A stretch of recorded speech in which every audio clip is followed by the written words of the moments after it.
7,20,00,000 अशा प्रकारचा अर्थसंकल्पीय आमचा अंदाज आहे। त्याच्यामध्ये राजकोषीय तूट देखील 1,36,234 कोटी रुपयाची आहे। परंतु मी सर्व माझ्या पत्रकार मित्रांना सांगू इच्छितो की गेल्या वर्षीच्या तुलनेमध्ये राज्यस्तर सर्वसाधारणमध्ये आम्ही 33% वाढ केली, 1,90,242 कोटीची। अनुसूचित जाती घटकमध्ये आम्ही 42% वाढ केली, 22,568 कोटीची। आणि आदिवासी घटक कार्यक्रमामध्ये आम्ही 40% वाढ केली, 21,495 कोटीची। आणि जिल्हा वार्षिक योजनेचा फायदा फार मोठ्या प्रमाणावर जिल्ह्यांना होत असतो, ज्याला आपण डीपीसी म्हणतो। त्याच्यामध्ये देखील आम्ही 11% वाढ त्या ठिकाणी केली, 20,165 कोटी रुपये अशा पद्धतीची ती रक्कम आहे। एकंदरीतच मी आपल्याला सगळ्यांना सांगू इच्छितो की एकूण महसुली जमा मागील वर्षामध्ये 4,99,463 कोटी रुपयाचा होता आणि त्या तुलनेमध्ये 12.31% वाढून आता आम्ही 5,60,964 कोटी साधारण अपेक्षित धरलेला आहे। त्याच्यामध्ये राज्याच्या कर महसुलामध्ये देखील 25-26 मध्ये गेल्या वर्षीच्या तुलनेत आम्ही 4,77,400 कोटी इतका अंदाज आहे। त्या कर महसुलामध्ये साधारण 13.67% वाढ आहे। त्याच्यामध्ये महसुली खर्चामध्ये देखील गेल्या वर्षीच्या तुलनेनं आम्ही महसुली खर्च 6,06,855 कोटी आमचा अपेक्षित धरलेला आहे, त्याच्यात 16.81% वाढ आहे। अशा पद्धतीनं हा अर्थसंकल्प आम्ही त्या ठिकाणी सादर केलेला आहे। आम्ही यावेळेस अर्थसंकल्प सादर करत असताना साधारण उद्याची 5 वर्ष मुख्यमंत्री उपमुख्यमंत्री आम्ही सगळ्यांनी ठरवलेलं होतं की उद्याची 5 वर्ष डोळ्यासमोर ठेवून ज्याच्यातनं भांडवली गुंतवणूक आहे, ज्याच्यातनं मोठ्या प्रमाणावर आपलं दूध उत्पन्न देखील वाढायला मदत त्या ठिकाणी होणार आहे आणि त्याच्यातनं रोजगार निर्माण होणार आहे, अशा गोष्टीला आपण त्या ठिकाणी प्राधान्य देऊ आणि तेच करण्याचा प्रयत्न आमच्या अर्थसंकल्पात आम्ही केलेला आहे। मला तुम्हाला सगळ्यांना एक गोष्ट सांगायची, साधारण राजकोषीय तूट ही नेहमी सांगितलं जातं की ती 3% आतमध्ये असली पाहिजे, 3% पेक्षा जास्त जाता कामा नये। त्यावेळेस पण आम्ही ती 2.76% अंदाजित त्या ठिकाणी केलेली आहे, म्हणजे 3% आतमध्येच आम्ही त्या ठिकाणी ठेवलेली आहे। आजच्या घडीला राज्याच्या स्थूल उत्पन्नाचं हे साधारण महाराष्ट्राचा अर्थसंकल्प सादर करत असताना देशाच्या पण वेगवेगळ्या राज्यांची माहिती घेतली। त्याच्यामध्ये स्थूल उत्पन्न आता आपलं झालेलं 49,39,355 कोटी आणि हे कर्ज राज्याच्या स्थूल उत्पन्नाच्या आपलं जे कर्ज आहे ते कर्ज राज्याच्या स्थूल उत्पन्नाच्या आतमध्ये असलं पाहिजे 25%। आपलं आहे ते 18.70%। संपूर्ण देशामध्ये 20% आतमध्ये असणारे 2च राज्य आहेत, एक म्हणजे गुजरात आणि दुसरं म्हणजे महाराष्ट्र। बाकीची तर 20% पुढे तर काही तर 25% पुढे आहे। तुम्ही पण जर तुम्ही माहिती मागवली तर तुम्हालाही कळेल। त्याच्यामुळं आम्ही विशेष म्हणजे एकूण कर्ज स्थूल उत्पन्नाच्या 25% पेक्षा जास्त असता कामा नये, तिथं आम्ही 18.87% पर्यंत ठेवलं आणि 3% पर्यंत मर्यादा वार्षिक कर्ज उभारणी करता त्याच्यामध्ये ठेवायची असते स्थूल उत्पन्नाच्या, ही आम्ही 2.76 पर्यंत त्या ठिकाणी ठेवलेली आहे। अशा प्रकारे हा आमचा अर्थसंकल्प आम्ही त्या नक्कीमध्ये दिलेला आहे। मी आपल्याला सगळ्यांना एक गोष्ट आवर्जून सांगू इच्छितो की हा अर्थसंकल्प सादर करत असताना साधारण आम्ही कृषी क्षेत्राला देखील आपल्याला एका गोष्टीचं आश्चर्य वाटेल, परंतु गेल्या वर्षीच्या निराशजनक कृषी क्षेत्राचा विकास दर होता 3.3%, यावेळेस मात्र 24-25 मध्ये तो 8.7% पर्यंत सुधारला आणि त्याचा एक चांगला फायदा राज्याच्या स्थूल उत्पन्नाच्या मध्ये त्या ठिकाणी झाला।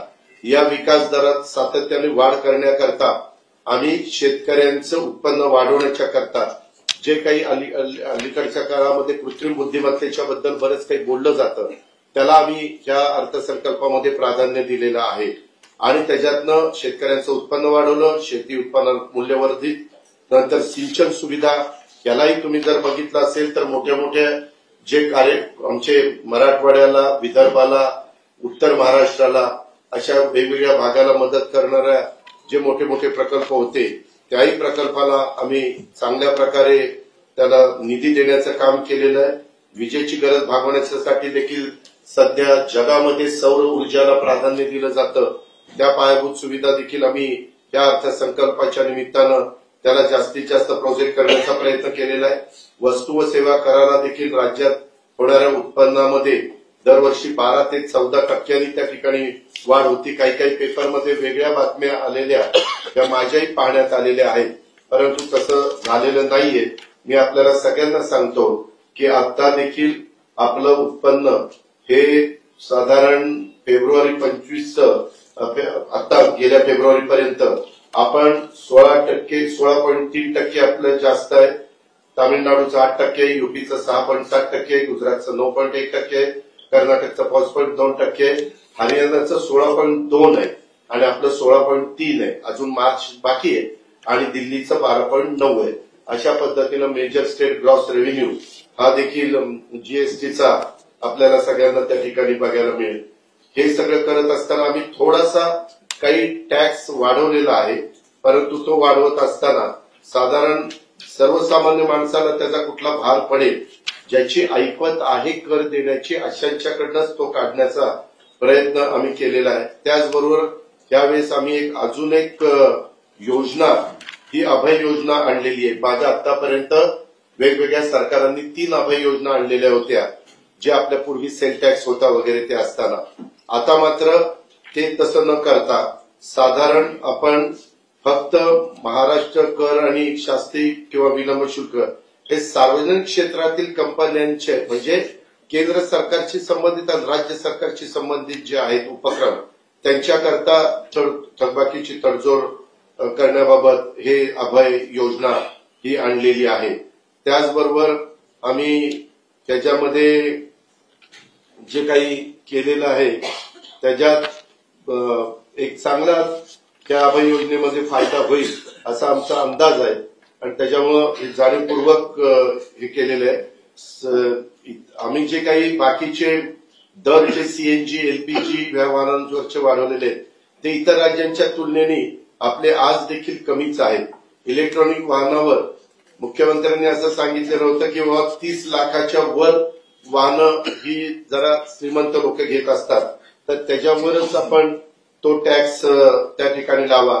30 लाखाच्या आतल्या ई व्हेकलला आम्ही कुठल्याही प्रकारचा टॅक्स हा लावलेला नाहीये. ही पण बाब तशा पद्धतीनं एक सर्वसामान्य माणसांना दिलासा देणारी अशा प्रकारची आहे. त्याच्यामध्ये वेगवेगळ्या प्रकारे आम्ही यावेळेस मात्र आमचं पूर्वी काय होतं, महाराष्ट्रामध्ये जे क्रेन्स, कॉम्प्रेसर, प्रोजेक्टर, एक्सकॅव्हेटर्स हे विकत घ्यायचे त्यांना जे काही पैसे द्यावे लागायचे ते टप्प्याटप्प्याने द्यावे लागायचे. तुम्हाला आठवत असेल पाठीमागच्या काळामध्ये तुम्ही आम्ही जी वाहनं वापरतो लाईट मोटर व्हेकल त्याचाही दरवर्षी जाऊन टॅक्स भरावा लागायचा, परंतु नंतर ते बंद केलं आणि एक रकमी केलं. तसं आता ते वाहन विकत घेत असतानाच आम्ही एक रकमी टॅक्स लावायचा निर्णय घेतला आणि त्याच्यामध्ये 60% दराने तो लागू करण्याचा निर्णय केलेला आहे. आम्ही माहिती आजूबाजूच्या राज्यांची घेतली त्यात गोवा पण 1 टाइम टॅक्स लावतो, तामिळनाडू पण 1 टाइम त्याचा 9%, तामिळनाडूचा 8%, कर्नाटकचा असंच 6-7%, राजस्थानचा 8.5% आणि 7%. अशा पद्धतीनं आपण मात्र त्याच्यामध्ये 7% टॅक्स लावलेला आहे. असं साधारण म्हणजे जिथं कुठं आपल्याला टॅक्स लावून काही उत्पन्न वाढवता येईल तोही प्रयत्न राज्य सरकारने केलेला आहे. आणि आम्ही अर्थसंकल्प सादर करत असताना ज्या मूलभूत महत्वाच्या गोष्टी आहेत त्याला आम्ही अतिशय महत्व हा देण्याचा प्रयत्न केलेला आहे.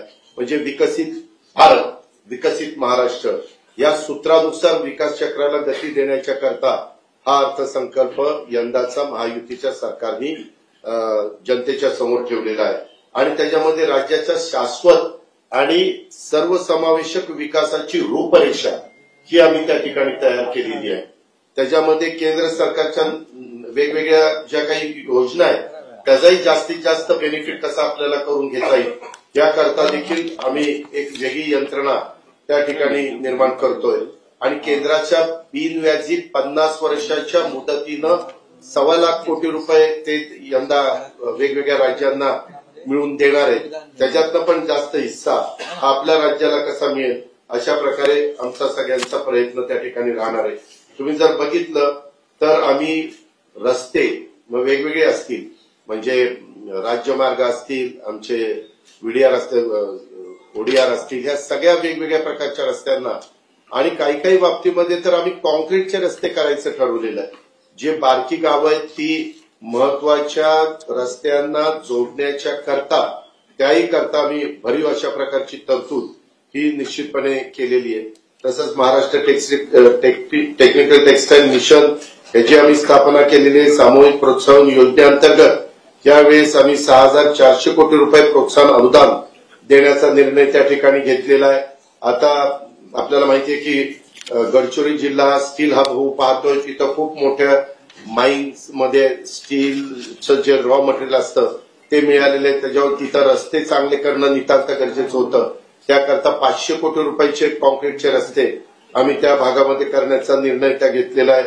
अशा खूप काही चांगल्या गोष्टी आणि विमानतळं किंवा रेल्वे किंवा मेट्रो किंवा जलवाहतुकीच्या करता, बंदराच्या करता, जेटीच्या करता, या सगळ्या गोष्टीच्या करता किंवा मुंबई इतकी महत्वाची आर्थिक केंद्राचं आहे, देशाची आर्थिक राजधानी आहे, त्या मुंबईच्या बाबतीमध्ये देखील जे काही सुलभता येण्याच्या करता करोडो रुपयाचे महत्वाचे प्रकल्प आम्ही त्या ठिकाणी घेण्याचा प्रयत्न त्या निमित्तानं केलेला आहे. वाढवण बंधारा तर झाल्यानंतर तर खूप मोठा आमूलाग्र बदल तुम्हाला महाराष्ट्रामध्ये झालेला त्या ठिकाणी पाहायला मिळेल आणि त्याच्यामुळे तिथं पण अधिकचं लक्ष देऊन तिथं तिसरं विमानतळ हे आपल्याला कसं मुंबईचं करता येईल अशा पद्धतीनं आम्ही राज्य सरकारने त्या ठिकाणी ठरवलेलं आहे. अशा बऱ्याच काही गोष्टी आम्ही कुठल्याही घटकाला या सगळ्या योजनांच्या बाबतीमध्ये कुठं असं वंचित ठेवलेलं नाहीये. आम्ही प्रत्येकाचा विचार या अर्थसंकल्पामध्ये करण्याचा प्रयत्न केलेला आहे. आणि मी मगाशी सांगत होतो की राज्यातले महामार्ग असतील, बंदरं असतील, विमानतळ असतील, जलमार्ग असतील, बस वाहतूक असेल, रेल्वे असेल, मेट्रो असेल, या सर्व दळणवळण क्षेत्राशी पुरेशी अर्थसंकल्पीय तरतूद आम्ही त्या ठिकाणी केली आणि दर्जेदार ग्रामीण रस्त्यासाठी राज्य महामार्ग जिल्हा स्तरांना देखील सर्वाधिक आर्थिक पाठबळ देण्याच्या करता अतिशय आग्रह मुख्यमंत्री आणि आमच्या सगळ्या मंत्रिमंडळाचा होता. ते पण आम्ही त्याच्यामध्ये व्यवस्थित पार पाडण्याचा प्रयत्न हा या निमित्तानं केलेला आहे. लाडकी बहीण योजनेला तिघांचे उद्या मग बोलतो.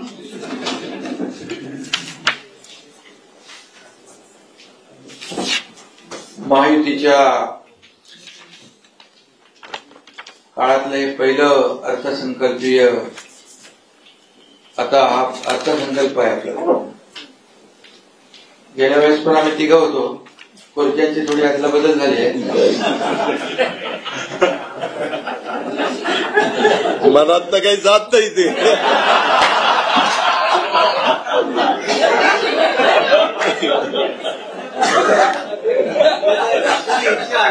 अदला बदल झाली असली तरी सुद्धा टीम तीच आहे.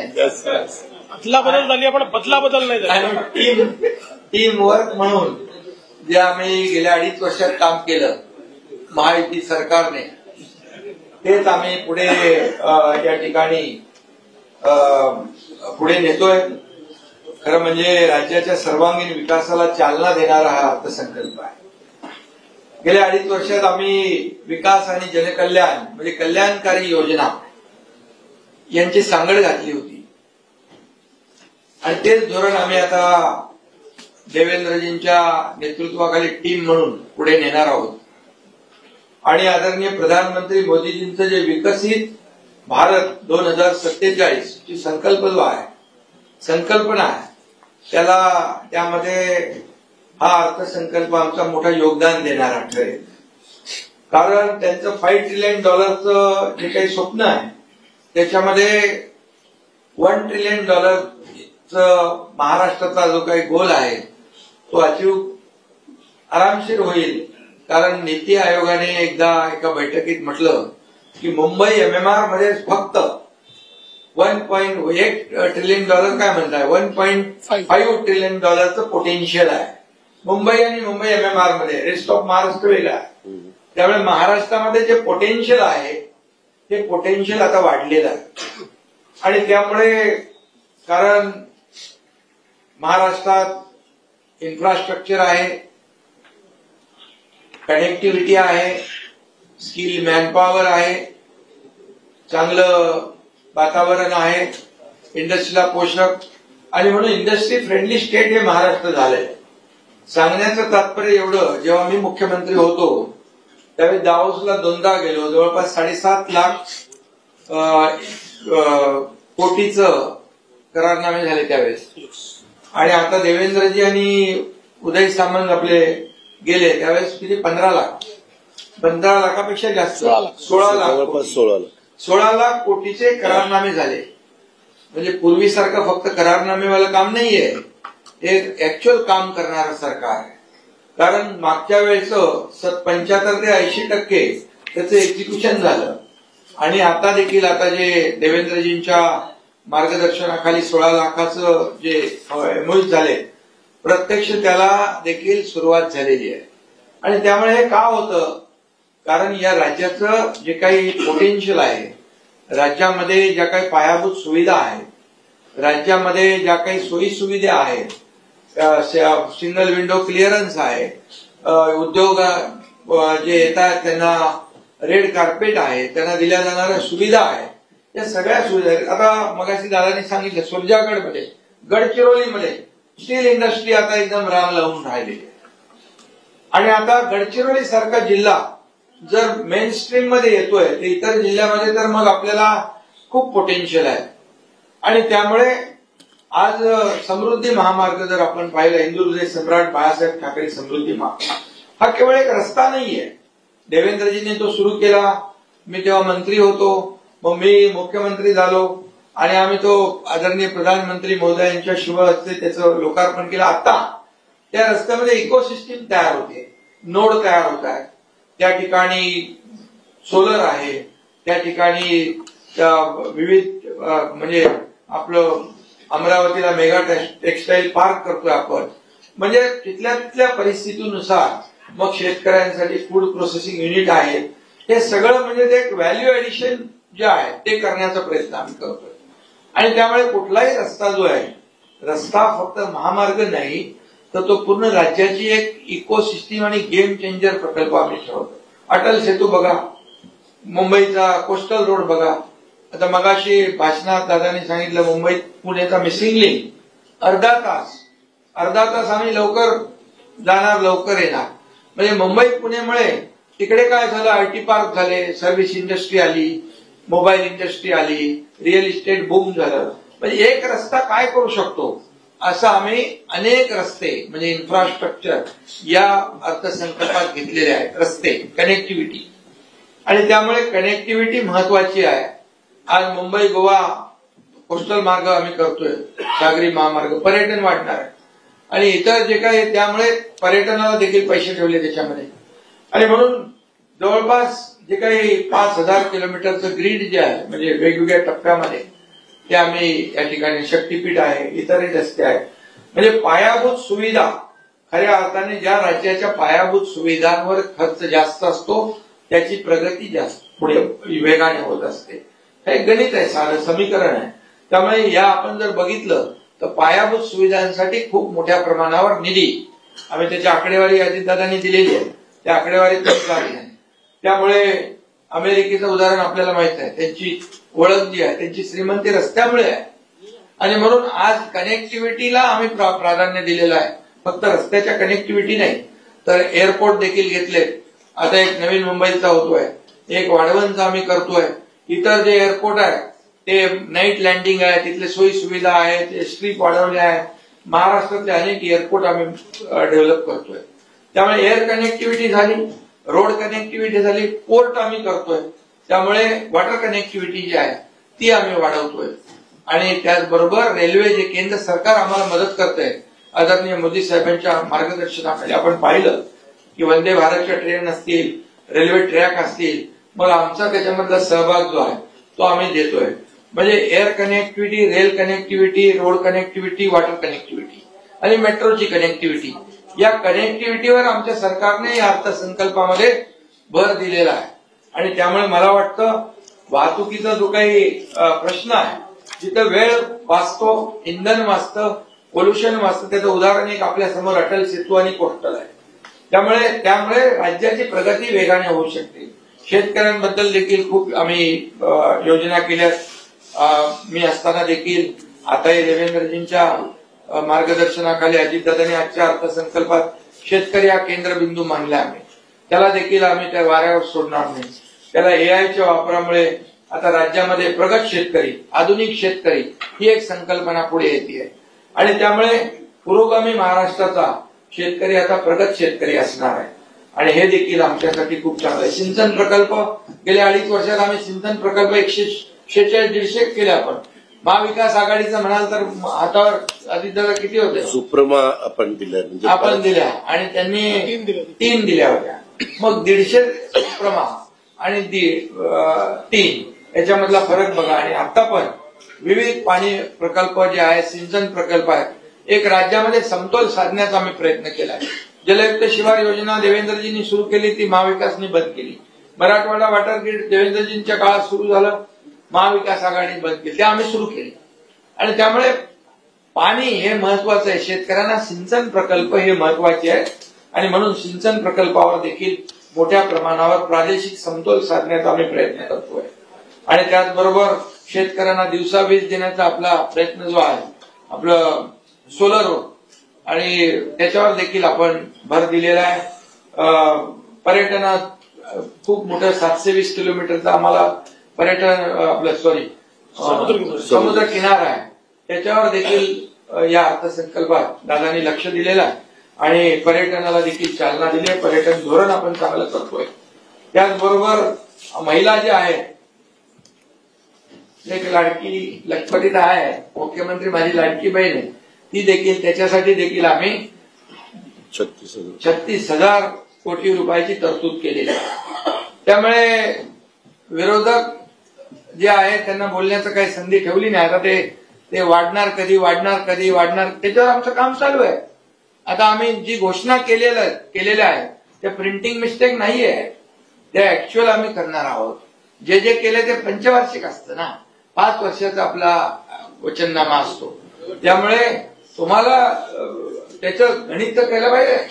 सगळ्या गोष्टी आहेत, पत्रकारांच्या पण सोयी सुविधा आहेत, त्याही मिळाल्या पाहिजे. सर्व संजय गांधी योजना, श्रावणबाळ योजना, पगार, कमिटेड एक्सपेंडिचर, हे सगळं करायचं आहे ना. कर्ज काढले त्याचं व्याज द्यायचं आहे ना, सगळं आहे. ही कसरत जी आहे आम्ही योग्य पद्धतीने करतोय. आणि त्यामुळे महिलांचं देखील धोरण जे आहे त्याच्यामध्ये नवीन की आपण युनिटी मॉल करतोय. म्हणजे महिलांना फक्त आम्ही 1500 रुपये देऊन थांबलो नाही, तर त्यांना लखपती करायचंय, ते देखील आम्ही करतोय. आणि 26 लाख त्यावेळेस 26 लाख महिला लखपती करण्यात, 26 लाख महिला लखपती करण्याचा, जसं प्रधानमंत्री मोदी साहेबांनी लखपती दिदी, ड्रोन दिदी, त्यांनी देखील उज्ज्वला योजना, जनधन योजना, अशा अनेक योजना, महिलांना आत्मसन्मान, महिलांना आत्मनिर्भर करण्याचं जे त्यांचं संकल्पना आहे त्याच्यात आम्ही योगदान देतो. जसे शेतकऱ्यांना देखील नमो सन्मान शेतकरी योजना ते आम्ही केले आम्ही ना. आतापर्यंत कधी सततच्या पावसामुळे नुकसान दिलं जात नव्हतं, आम्ही देतोय, पुढेही देत राहणार. त्यामुळे शेतकरी, महिला आणि मला वाटतं सगळेच, कुठला विभाग असा बाकी ठेवला नाही. सार्वजनिक बांधकाम असेल, परिवहन असेल, नगर विकास असेल, बंदरे असेल, ग्राम विकास, ग्रामीण आणि शहरी विभाग, सगळं काय बोलत नाहीये. दिव्यांगांसाठी आम्ही हे करतोय, गृहनिर्माण विभागासाठी आम्ही हे करतोय. आणि हे सगळं जे आहे याच्यामध्ये खूप मोठ्या प्रमाणावर सर्व सेक्टरमध्ये आम्ही हे केलेलं आहे की प्रत्येकाला न्याय मिळाला पाहिजे आणि सगळ्यांनाच एक मेन स्ट्रीम मध्ये आणलं पाहिजे. आम्ही सर्वसामान्यांचं सरकार म्हणतो, मग सर्वसामान्यांच्या सरकारमध्ये सर्वसामान्यांना न्याय देण्याचं काम, याचं प्रतिबिंब या आजच्या बजेटमध्ये उमटलेलं आपण पाहतोय. बाकी विरोधक काय बोलतील ते त्यांना त्यांना ते नेहमी प्रत्येकाला टीका करत असं 2.5 वर्ष टीका केली त्यांनी, पण टीका करून करून थकले. पण जनतेने आम्हाला लँडस्लाईड मॅन्डेट दिलं, कारण 2.5 वर्ष आमच्या महायुती सरकारने काम केलं म्हणूनच दिलं. त्यामुळे आताही टीका करतील त्यांना जाऊ दे, टीकाचं उत्तर आम्ही टीकेने देत नाही. परंतु आमचं हे जे काय बजेट आहे ते जमा आणि खर्चाचं बजेट आहे. एवढं सगळं करून आम्ही जे आम्हाला बंधनं आहे त्याच्या पुढे नाही गेलो. आपण 25% जास्त आम्ही गेलो नाही आणि FRBMच्या 3% आम्ही पुढे गेलो नाही. तिथं पण 2.76 आहे. मगाशी दादानी सांगितलं 25%चं 18.87 आहे. त्यामुळे कुठेही आम्ही उल्लंघन केलेलं नाही आणि सगळं आम्ही म्हणजे आपण तसं ह्याच्यामध्येच आहोत, मर्यादेमध्ये आहोत. आणि म्हणून एकच मी सांगतो की आम्ही पूर्णपणे महायुतीचं सरकार या सर्वसामान्यांच्या पाठीशी उभं राहणार आहे. सर्वसामान्यांचं जे मग महिला आहेत, शेतकरी आहेत, कष्टकरी आहेत, सिनियर सिटीजन आहेत, युवा आहेत, या सगळ्या ज्या काही योजना आहेत त्यांच्या मागे उभे राहण्याचं हे आम्ही कायम या ठिकाणी ठेवणार आहे. आणि आम्ही तिघं आहोत आणि तिघही भाऊ आमच्या बहिणींच्या मागे कायम उभं राहू अशा प्रकारचं इकडे मी आपल्याला सांगू इच्छितो. त्यामुळे सगळं होईल, काळजी करू नका. आणि त्याचबरोबर काल चॅम्पियन ट्रॉफी देखील आपण जिंकली. तसं रोहित शर्माने नवा विक्रम केला. तसंच मला वाटतं किती वेळा 11 वेळा तुम्ही 11 वेळा ना 11 वेळा बजेट मांडणारे विक्रमी ठरले अजितदादा. विकसित महाराष्ट्र हाच महायुतीचा वादा. त्यामुळे हे दादा बजेट आहे, बरोबर बजेट वजनदार आहे. तुम्हाला काय वाटलं म्हणजे तुम्हाला नाही विरोधक आहे की आता काय लाडक्या बहिणींना पैसे दिले आता काय होणार, पण कुठेही पायाभूत सुविधांना आम्ही खात्री लावली नाही. ज्या योजना आहेत त्या आम्ही त्याच्यामध्ये खात्री लावली नाही. त्यामुळे या सर्व लक्षात घेता मला वाटतं विरोधकांना काही ठीक आहे, त्यांना काही संधी नाहीये, पण तरी नसली तरी ते विरोध करतात, ते विरोधात बोलतात. किती काही चांगलं आम्ही केलं तरी सुद्धा चांगल्याला चांगलं म्हणण्याची त्यांच्याकडे एवढं मोठं मन असावं लागतं. आणि म्हणून आम्ही आपल्याला सांगतो की आदरणीय प्रधानमंत्री मोदीजी देशाला पुढे नेत आहेत, देशाचा गौरव वाढवत आहेत. जसं त्यांनी अर्थव्यवस्था 11व्यावरून 5व्यावर आणली, आता 5व्यावरून 3ऱ्यावर आणण्याचा जो काय त्यांचा संकल्प आहे त्याच्यातून महाराष्ट्र योगदान देणारं हे पहिलं राज्य असणार आहे, एवढंच मी सांगतो. आणि म्हणून राज्य आणि केंद्र सरकार हे डबल इंजिनचं सरकार आता यापुढे देखील वेगवान पद्धतीने देवेंद्रजींच्या नेतृत्वाखाली आम्ही पुढे नेऊ. आणि आमचं विकासाची गती आहे, आमचा अजेंडा विकास आहे, विकास विकास विकास आणि लोकाभिमुख कल्याणकारी योजना. धन्यवाद.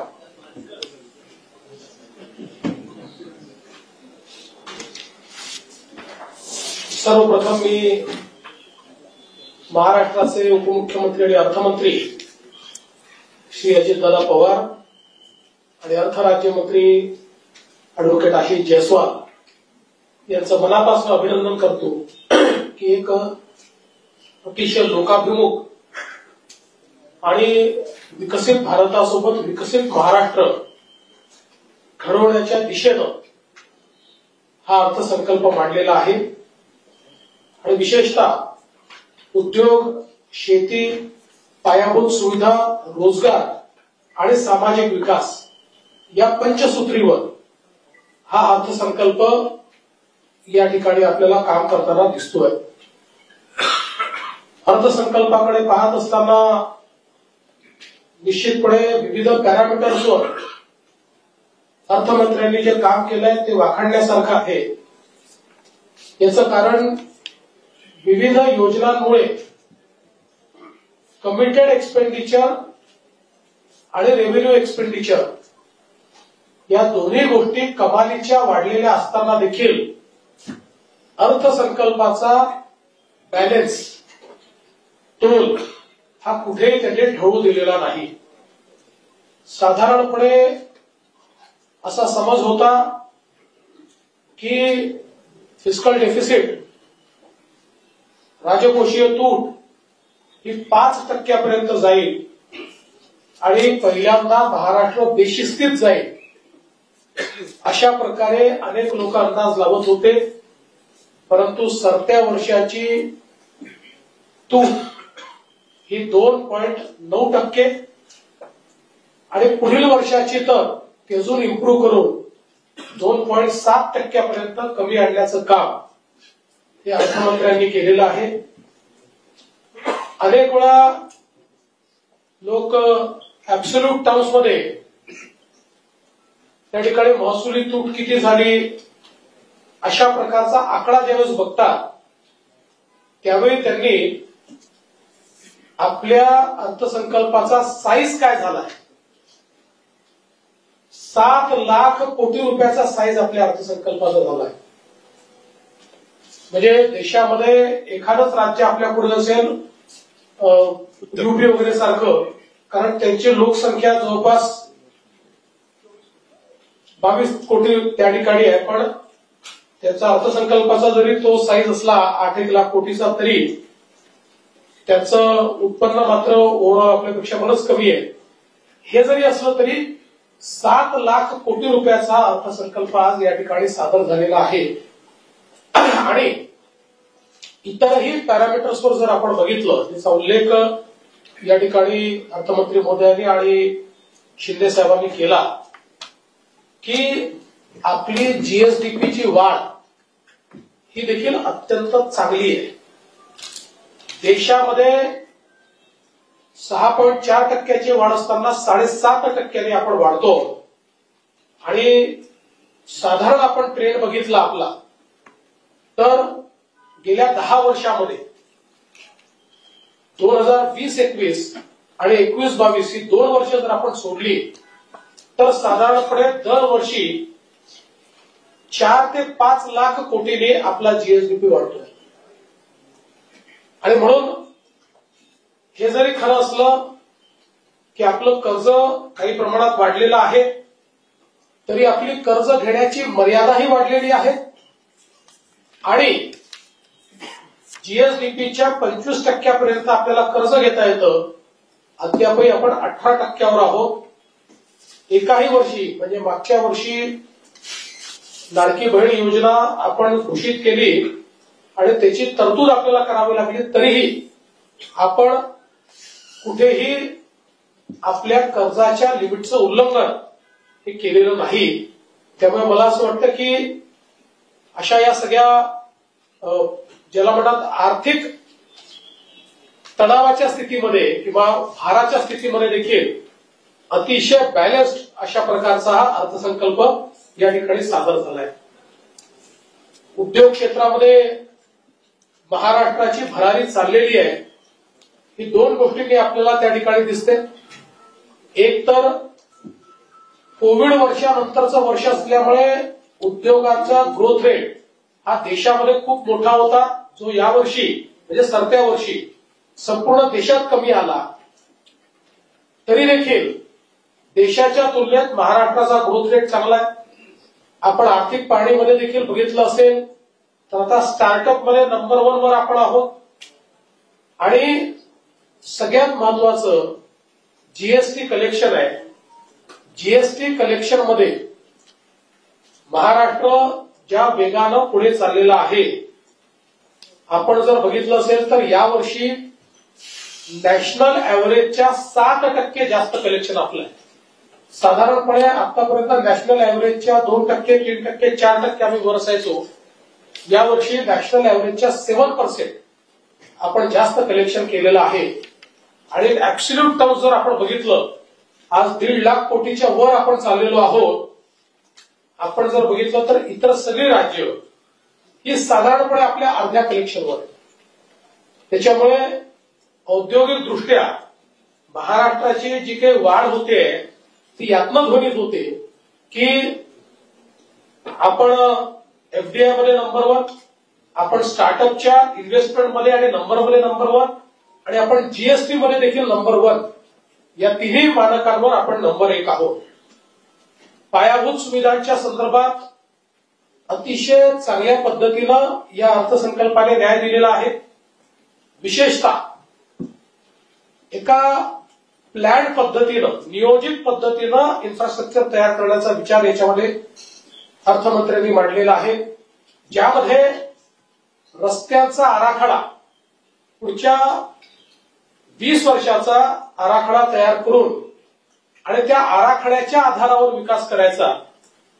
कारण अनेक वेळा आपल्याला कल्पना आहे की आम्ही सगळे लोक या आमदाराला इतके दे, त्या आमदाराला इतके दे, या स्कीमॅटिक विकास होत नाही.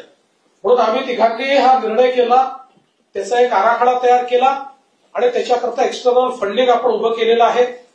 त्याच्यामध्ये वर्ल्ड बँक आहे, त्याच्यामध्ये एशियन डेव्हलपमेंट बँक आहे, त्याच्यामध्ये न्यू डेव्हलपमेंट बँक आहे, त्याच्यामध्ये नाबार्ड आहे. या सगळ्यांकडनं हे पैसे घेऊन आपण अगदी गाव रस्त्यापासून तर हायवेज पर्यंत असं पूर्ण एक जाळं हे विणतो आहोत आणि त्यामुळे पायाभूत सेवा सुविधांच्या संदर्भात रस्त्यांमध्ये मोठी इन्व्हेस्टमेंट, कॅपिटल इन्व्हेस्टमेंट ही आपण त्या ठिकाणी करतो. पोर्ट असेल, एअरपोर्ट असेल, या सगळ्या गोष्टीत तर मोठी गुंतवणूक होतेच आहे. एक सगळ्यात मोठी गुंतवणूक जी आपल्याला पाहायला मिळते ती घरांमध्ये. कारण आपल्याला केंद्र सरकारने मागचा जो कार्यक्रम होता 2016 ते 2022 या 13 लाख घरं दिली होती. आता पहिल्याच वर्षी आपल्याला 20 लाख घरं दिली आहेत. त्यातल्या 18 लाखाला मान्यता देऊन जवळपास 16 लाखांच्या खात्यात पैसे गेलेले आहेत. एकूण जर केंद्र सरकार आणि राज्य सरकारच्या घर बांधणीचे प्रकल्प जे आपण हातात घेतले त्याची एकत्रित किंमत बघितली ते 80,000 कोटी रुपये. यातनं पायाभूत सुविधाही निर्माण होणार आहेत आणि यातनं सामाजिक सेवा देखील होणार आहे, यातनं अधिकारिता देखील मिळणार आहे. आणि हे सगळं करताना 50,000 रुपये त्याकरता वाढीव अनुदान आणि ही 20 लाख घरं पहिल्या दिवशीपासून सोलर अनेबल्ड असल्यामुळे त्या ठिकाणी त्यांना कुठलेही बिल येणार नाही. यासोबत प्रधानमंत्री सूर्यघर योजना आणि त्या धर्तीवर राज्याची योजना या माध्यमातून टप्प्याटप्प्याने राज्यातले जे 80% ग्राहक आहेत की जे 300 युनिटच्या आत वापरतात त्या सगळ्यांना सोलरवर नेऊन त्यांना मुफ्त वीज मिळेल अशा प्रकारचा कार्यक्रम हा राज्याने आखलेला आहे आणि त्याचं सूत्रवाच हे या अर्थसंकल्पाच्या भाषणामध्ये माननीय दादांनी केलेलं आहे.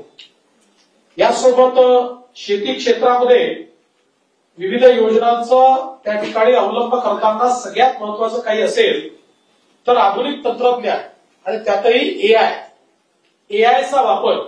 आज आपण पाहू शकतो एआय, बायोटेक, ड्रोन या सगळ्या गोष्टीमुळे शेतीचा उत्पादन खर्च कमी करून शेतीमध्ये नफा आणता येईल अशा प्रकारची संधी उपलब्ध झाली आहे.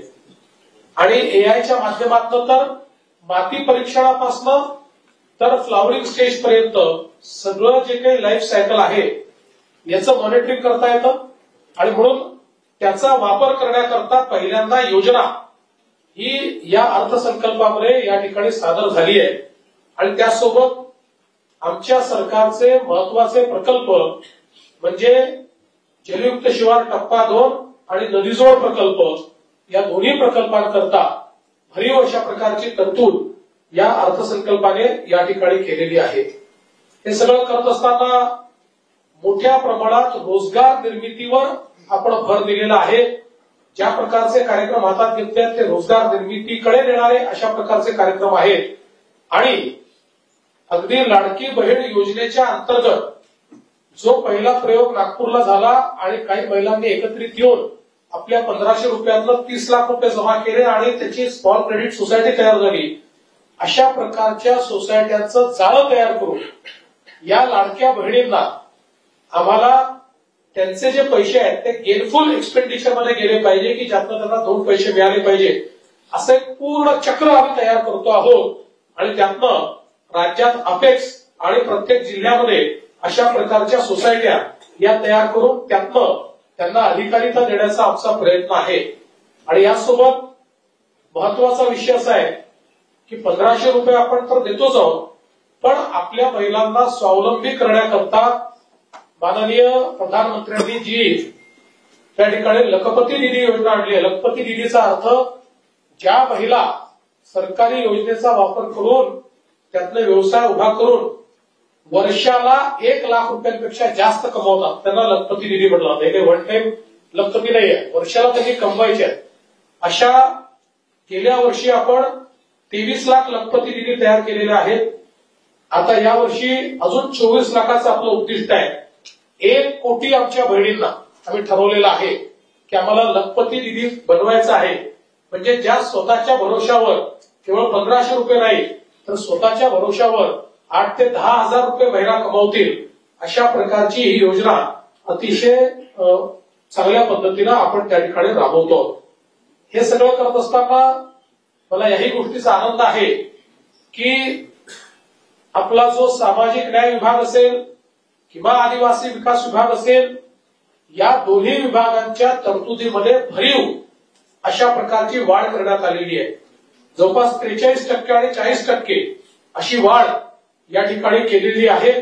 त्यामुळे निश्चितपणे सामाजिक न्यायाचं जे धोरण राज्य सरकारने हातामध्ये घेतलेलं आहे त्याला याच्यामुळे बळ मिळेल आणि अर्थातच या 2 विभागांच्या माध्यमातून जास्तीत जास्त वैयक्तिक लाभाच्या योजना या तयार करून त्या योजनांच्या माध्यमातून कुटुंबाला व्यक्तीला फायदा झाला पाहिजे.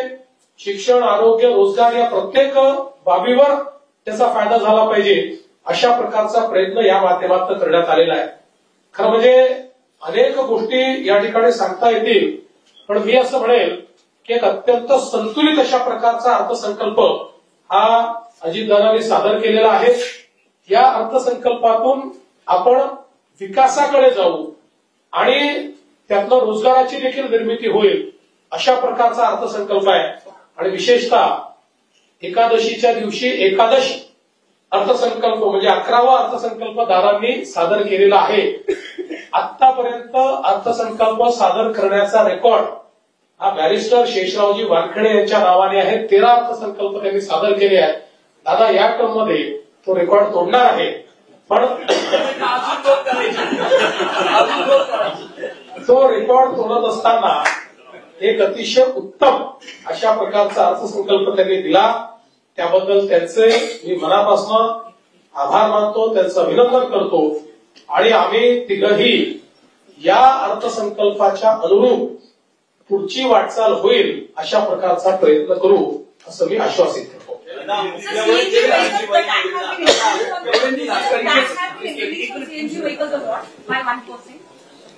असं आहे की ईव्ही ज्या आहे त्यांच्यावरचा टॅक्स जो आहे तो 30 लाखाच्या वरची जी ईव्ही असेल त्याच्यावर टॅक्स लावलेला आहे.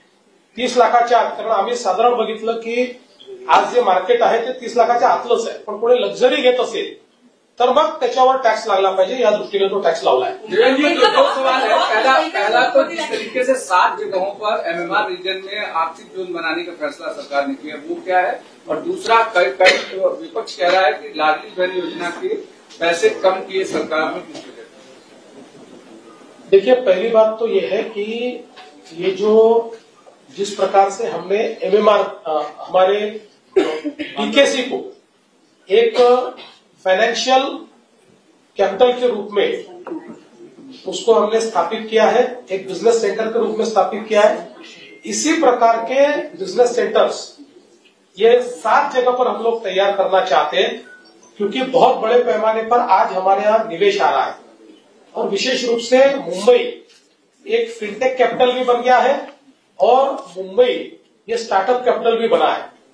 तो ऐसे समय ये बहुत आवश्यक है. आप देख सकते हैं एनपीसीआई यहां आ गया, आज नेशनल स्टॉक एक्सचेंज ने भी हमको जगह यहां मांग ली है, तो सारी फॉरेन बैंक्स भी यहां पर आ चुकी है.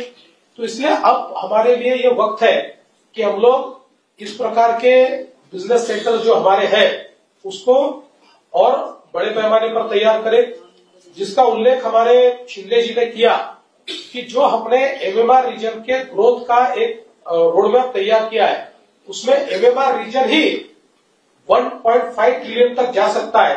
तो उसी योजना का भाग इस प्रकार का ये है. और जहां तक लाडली बहन योजना का सवाल है कोई पैसे कम नहीं किए, सबको पैसे मिलेंगे, पूरे पैसे मिलेंगे।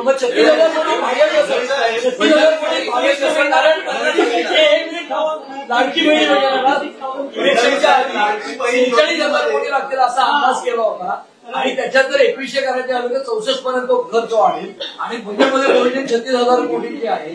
तर मुळामध्ये बजेटच्या स्पीचमध्ये लाडकी बहीण हा उल्लेख नाही की इलेक्शनच्या वेळेला रोज तुम्ही करायचं आणि आता वाढल्या खर्चाची तोडमिळवणी करणार कशी आहे? 46,000 आणि कमी झालं कारण आकडा एक्झॅक्ट किती आहे त्यांचा? पहिल्यांदा तर तुमचं लक्षच नव्हतं बजेट वाचत असताना, त्यांनी सुरुवातच लाडक्या बहिणीत केली पण आकडा पुढेही कळत नाही, आकडे सगळे सांगायचे आणि कमी झालाय त्यांनी ते म्हणूनच संशय लोक त्यांनी 36,000 कोटी सांगितलं पहिल्यांदा, एक लक्षात ठेवा ऐका ना एकदम काळजी करू नका, मी शब्दाचा पक्का बहिणींना नाराज करणार नाही। असं आहे, एवढं लक्षात ठेवा की कुठलीही योजना तयार होते त्यावेळी गृहितिक असतं की 3.5 कोटी 3 कोटी आणि फायनली समजा जर ते 2,70,00,000 झाले तर तेवढे पैसे वाचतात ना। आपल्याला योजनेचं ऍक्च्युअल पैसे कधी लागणार ते वर्षभराने समजतात, त्या आधारावर मागच्या वर्षीच्या ट्रेंडच्या आधारावर हे पैसे ठेवलेले आहेत आणि उद्या वाढवायची गरज पडली तर जुलै आहे, डिसेंबर आहे, त्यामुळे वाढवता येतात, त्यामुळे कुठलीही अडचण नाहीये। आवश्यक तेवढी तरतूद याच्यामध्ये ठेवण्यात आली आहे। त्याच्यात असं आहे की त्या संदर्भात निश्चितपणे आमचं काम चाललेलं आहे। बघा शेवटी बजेटचा बॅलन्स ठेवणं हे देखील महत्वाचं आहे आणि घोषणा पण आपली पूर्ण करायची। आता ट्रेंड्स आमच्याकडे फार चांगले आहेत, जे काही जर आपण नॅशनल एव्हरेजच्या 7% वर चाललोय, पण त्याच वेळी जर आपल्याला सस्टेन पद्धतीनं आपल्या योजना चालवायच्या असतील तर आर्थिक शिस्त देखील आपल्याला ठेवावी लागेल। 3% वर जाता येणार नाही। आता आपण मागच्या वर्षी 2.9 पर्यंत चाललो गेलो, म्हणून आता थोडं कमी आणून 2.76 पर्यंत आपण आणलेलं आहे। त्यामुळे याचा नीट बॅलन्स तयार करून आणि आता काही संसाधनं देखील आपण वाढवण्याचा प्रयत्न केला, ते करून आपण आम्ही बजेटमध्ये दिलेली आश्वासनं आम्ही नक्की पूर्ण करू। एप्रिल महिन्यापासून 2100 मिळणार नाही असं म्हणता येईल का? सेफ जाईल हो, 2100 मिळणार। याचा अर्थ तोच आहे की एप्रिल महिन्यात नाही मिळणार, एप्रिल महिन्यात 1500च मिळतील। ज्यावेळी आम्ही सुरू करू, घोषित करू, तुम्हाला आम्ही कसं लपून लपून थोडी घोषित करणार आहोत, आम्ही घोषित करू की पुढच्या महिन्यापासून 2100 त्या महिन्यापासून देऊ।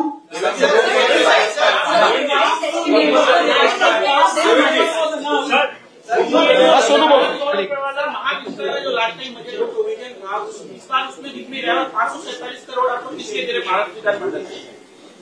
देखिए, महाराष्ट्र विधानमंडल को जो पैसा दिया है वो केवल यहाँ के सुधार का पैसा नहीं है, इसका पूरा बजट बताया है। यहाँ पर जितने लोग हैं उनका पगार भी देना पड़ता है, सारी चीजें करनी पड़ती है। तो अपन हमेशा महाराष्ट्र विधानमंडल का जो पैसा होता है उसका अकाउंटिंग हम नहीं करते, वो करते हैं। सिर्फ हम लोग पूरा का पूरा पैसा जो है उनके नाम से रखते हैं और फिर उसका खर्चा वो करते हैं। और जो रिस्का की बात है उसको अभी प्लानिंग स्टेज पर है, इस साल उसको पैसे नहीं लगेंगे। अभी तो उसके डिजाइन ड्राइंग तैयार होंगे, फिर हम तीनों बैठकर उसके ऊपर और ब्रेनस्टॉर्मिंग करेंगे, उसके बाद वो विषय आएगा।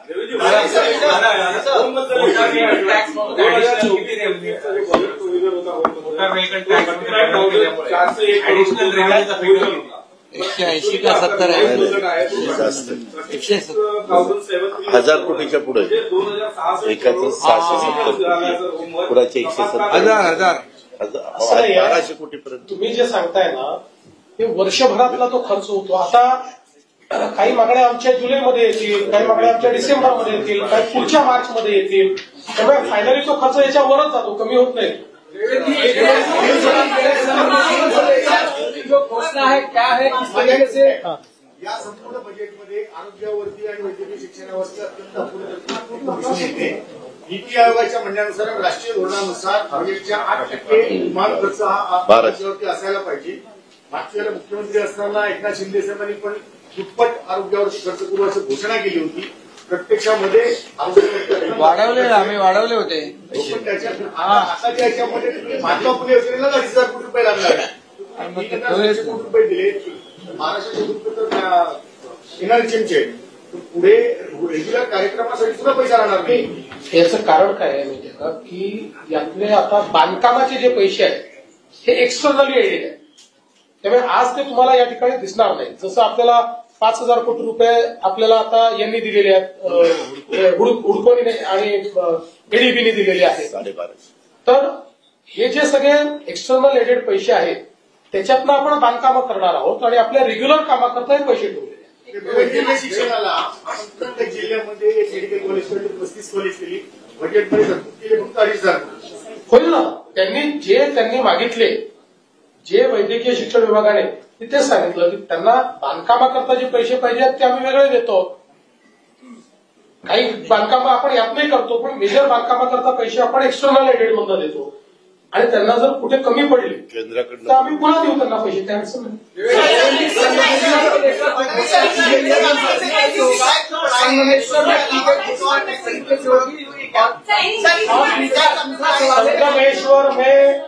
संगमेश्वर में जहां पर छत्रपति संभाजी महाराज अपने अंतिम क्षणों में थे, वो जो सरदेसाई का वाड़ा है, कल ही उनके साथ हमारी बातचीत भी हुई है. हमारे उदय सामंत जी भी उनके घर गए थे, उन्होंने मेरी बातचीत कर दी. उन्होंने ये मान्य किया है, उन्होंने इतना ही कहा है कि वहाँ थोड़ी जगह हमको दीजिए ताकि हम 11वीं शताब्दी से वहां पर है तो हमारा नाम भी रहना चाहिए. हम लोग को कहा है निश्चित रूप से उनका नाम हम नहीं मिटाएंगे, तो उसको आगे ले जाने का काम चल रहा है.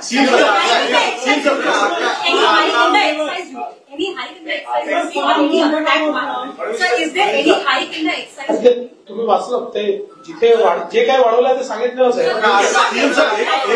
चल रही है कि आपने संगमेश्वर की बात किया, शिवाजी का जो मंदिर है सिंधुदुर्ग वाला, उसको लेकर बहुत ज्यादा खर्चा है. साल में 6,000 रुपए उसको अलॉट हो रहे हैं. क्या उसको लेकर आप लोगों का कुछ प्लान है, कुछ बातचीत हुई है, उसको कैसे करना है?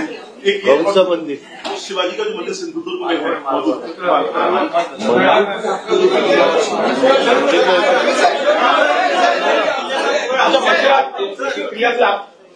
देखो यार, आप अचानक कोई प्रश्न पूछ लोगे तो सारी जानकारी तो हमारे पास रहती नहीं है.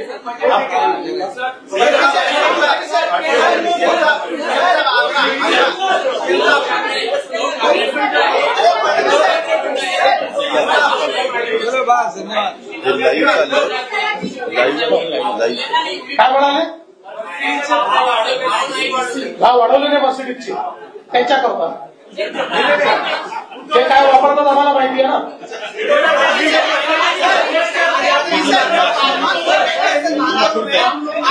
कुठे ऐकलं नाही का 20 लाख रुपये ज्या कारला आम्ही जास्तीत जास्त घ्यायचो ते आता 30 लाख केलं ना ते मर्सिडीज.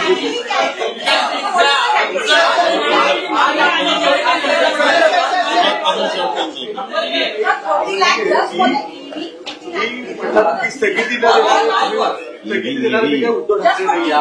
काल उद्धव ठाकरे त्याला प्रत्युत्तर दिलं. आता तुम्ही कोर्टमध्ये भेटताय, म्हणजे हे सगळं वातावरण ट्रान्सपोर्टचा टॅक्स समोर आल्यानंतर तोंड फिरवून जाण्याची दुश्मनी थोडी आहे. ही जे बोललं ते धोरणात्मक बोललं. त्यांनी कारशेडला त्या ठिकाणी स्थगिती दिली, त्यांनी नाणार प्रकल्पाला स्थगिती दिली, यादी आहे ना स्थगितीची. आणि ज्याच्यामुळे आज नाणार सारखा प्रकल्प आपल्याकडे होईल की ना असा प्रश्न निर्माण होऊन गेला. रोज जाऊन भांडावं लागतंय. त्याच्यामुळे स्थगितीचं दिली, स्थगिती आहेच असते.